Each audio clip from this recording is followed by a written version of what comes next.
কে বলবে এই ছেলে নিজেই তার মায়ের হত্যাকারী? নৃশংসভাবে নিজের গর্ভধারিণী মাকে হত্যা করে ডিপ ফ্রিজে রেখে দিয়ে নির্লিপ্তভাবে গণমাধ্যমে কথা বলছিলেন ১৯ বছর বয়সী মাদ্রাসা পড়ুয়া ছেলে সাদ বিন আজিজার রহমান। দাবি করেছিলেন ডাকাতিরা হত্যা করেছে তার মাকে। অথচ ঘটনার একদিন যেতে না যেতেই র্যাবের জিজ্ঞাসাবাদে বেরিয়ে এলো লোমহর্ষক তথ্য।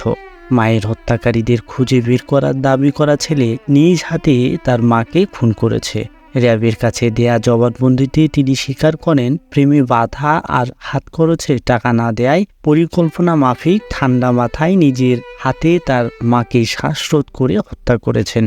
এমনকি মাকে হত্যার পর বিষয়টি ধামাচাপা দিতে লাশ ফ্রিজে লুকিয়ে রেখে কুড়াল দিয়ে স্টিলের আলমারিতে কয়েকটি আঘাত এবং জিনিসপত্র ছড়িয়ে ছিটিয়ে রেখে তা প্রচার করে ডাকাতি বলে। 10ই নভেম্বর দুপুরে বগুড়ার দুপচাঁচিয়া উপজেলার সদরের জয়পুর পাড়ার একটি বাড়িতে ঘটে এই নির্মম হত্যাকাণ্ড। মূলত মাকে মেরে ফেলার বিষয়টি ধামাচাপা দিতেই ডাকাতির ঘটনা সাজায় ছোট ছেলে সাদ। তবে ঘটনার ছায়া তদন্তে নেমে সিসিটিভি ফুটেজ আর সাদের দেয়া বর্ণনায় অমিল খুঁজে পায় র্যাব। তারপরেই গতরাতে সাদ সহ তার বাবা ও একজনকে জিজ্ঞাসাবাদের জন্য নেওয়া হয়।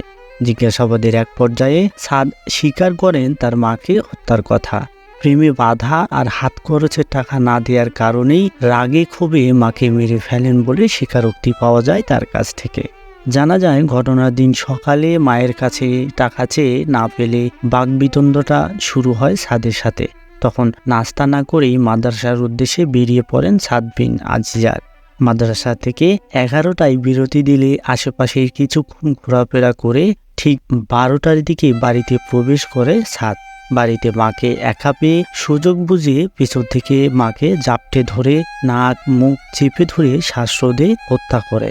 তারপর ওড়না দিয়ে তার মায়ের হাত পা বেঁধে বাসার ডিপ ফ্রিজে লুকিয়ে রাখে।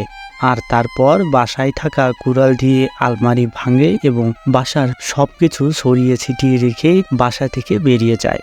পরে হত্যাকাণ্ডের বিষয়টি ধামাচাপা দিতে কিছুক্ষণ পর সাদ বিন আজিজার আবারও বাসায় ঢুকে নাটক সাজায় মা নিখোঁজের।